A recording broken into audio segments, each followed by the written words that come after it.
Guten Tag, APUSH. We have a new video today. It's the bee's knees by the big cheese himself, Mr. Linegar. Let's make history today as we jaw over our Period 3/Unit 2 review video. But first, let's do our daily punishment. What do you call a bear with no teeth? A gummy bear. I love gummy bears. They're so good, and that cartoon TV show I watched was so good.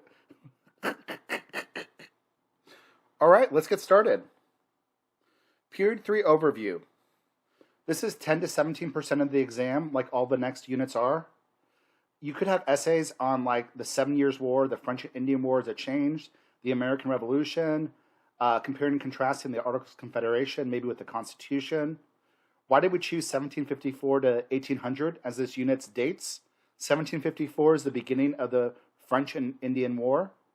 And 1800 is when Thomas Jefferson becomes president. It's the end of the Federalist era. He called it the Revolution of 1800. This time period focuses on the shift in the relationship between Britain and the colonies, which will culminate in the American Revolution. Additionally, the structure of American government is a focus with the Articles of Confederation and the U.S. Constitution.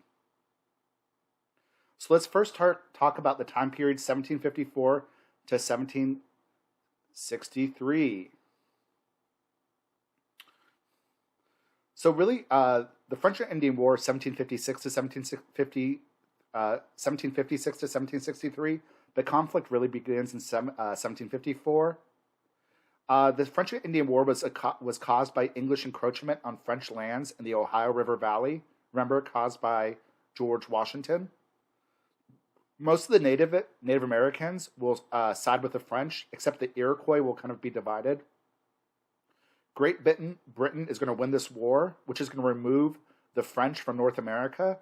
Britain now has control over Canada, also India, which we don't really need to know as much about for this class. The conflict that emerged between American colonists and Native Americans, as colonists will seek to expand to get land, there's going to be some more conflict after the war because the colonists are going to try to go into the land that they just won in the Ohio River Valley, which is going to lead to like Pontiac's Rebellion. Ooh, that's what I said. Because of this, the British don't want to fight another war against the Native Americans, so they're going to do the Proclamation of 1763, which says that the colonists cannot go west of the Appalachian Mountains. The colonists are going to ignore this, but this is going to be something that really upsets them. It's one of the causes of the American Revolution. The colonists felt like they fought for this land, they deserved to have this land. Also, the British are going to need money from this war, and that's going to cause problems also with things like the Stamp Act and the Sugar Act. So let's continue. We're talking 1763 to 1776. As I just said, the British are in debt from the war. They're going to end solitary neglect. They're going to take a more active role in colonial affairs. So, for example, they're going to pass the Stamp Act, which is the big thing. Eventually, that will be repealed because the colonists will do a boycott. They do the Stamp Act Congress. The British will pass the Townshend Acts later on, which was a light tax on glass and tea. Eventually, the colonists will do the Boston Tea Party after the Tea Act, and the British will do the Intolerable Acts, which closes Boston Port, gets rid of self-government in Massachusetts. It's one of the things that really leads to the American Revolution. The colonists are going to resist this new control. They do the Stamp Act Congress, where the colonists meet and they try to create a joint action to oppose the Stamp Act. They do the Committee of Correspondence in the early 1770s, led by Sam Adams, where they try to keep in touch with each other to have a unified response to what the British are doing.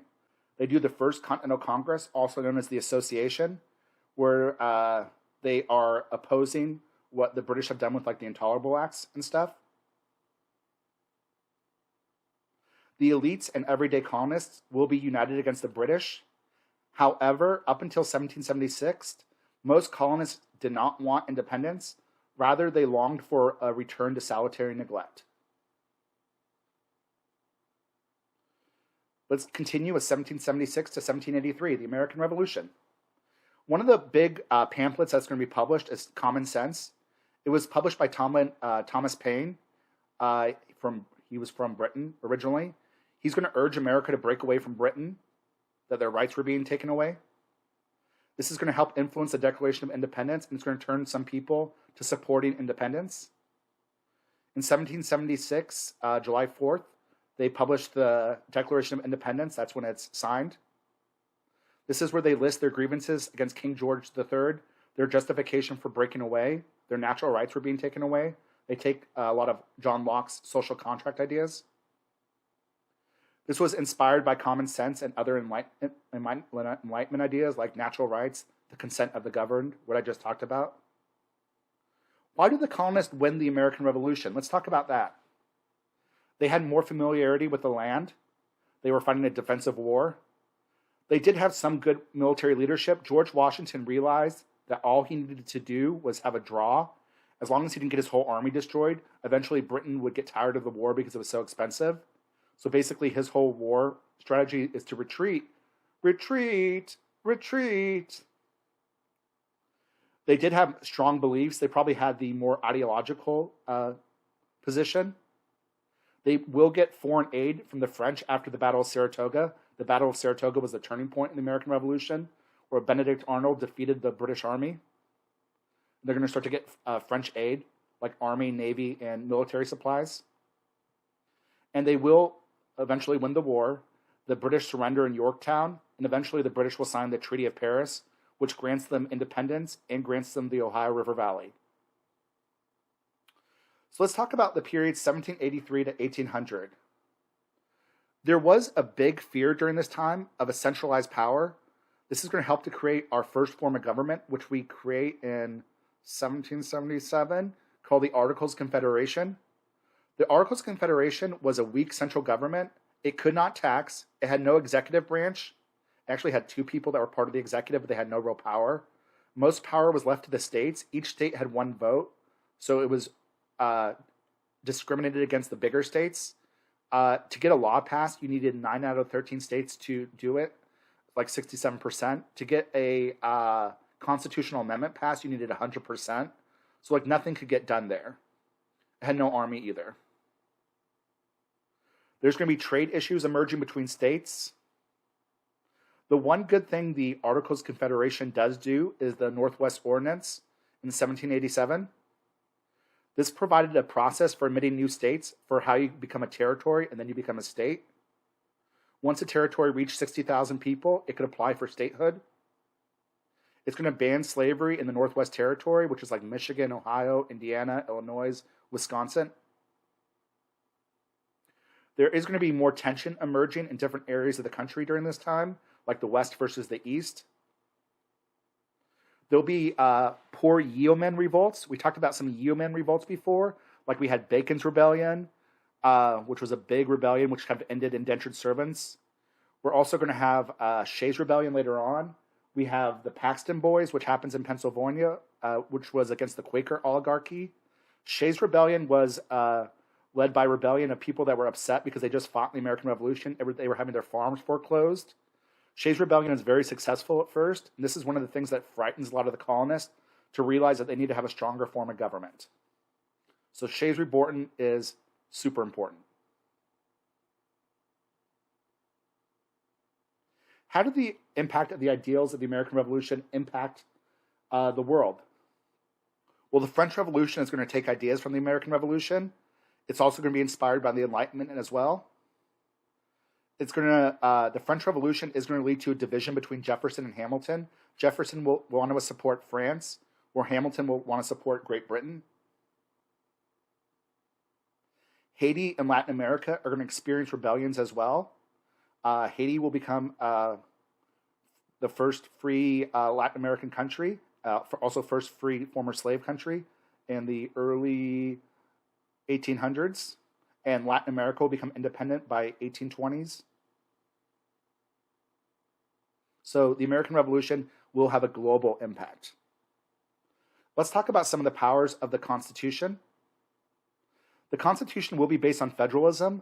Federalism is the idea that the state has some power and the national government has some power. Also the idea of separation of powers, that there's three branches of government: the executive, which is the president, the judicial, which is the Supreme Court, and the legislative. And in the legislative, you have two legislative branches, the House and the Senate. And each one has their own powers. This kind of prevents one branch from having too much power. There were some compromises that were needed to happen to create the Constitution. You had the Great Compromise. This was a compromise that dealt with the Virginia and the New Jersey plan.